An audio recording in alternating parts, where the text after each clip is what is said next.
ГСП онлайн. Городские новости сейчас.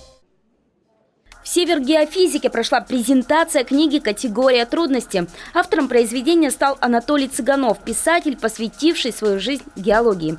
Свой труд председатель Ухтинского литературного объединения посвятил своим коллегам, сейсмогеоразведчикам. События, описываемые в книге, происходили в 70-е, 80-е. Героями стали реальные люди.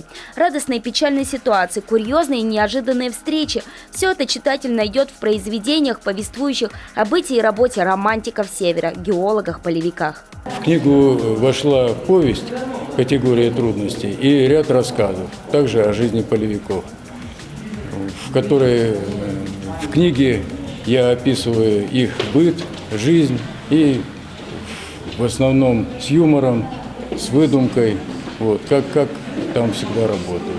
Кто-то из героев до сих пор трудится, не предав свою непростую профессию. Кого-то уже нет.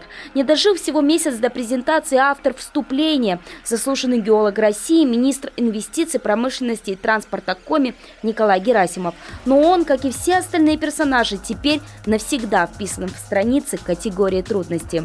Сборник вышел полутысячным тиражом, как отметил сам автор, не для продажи.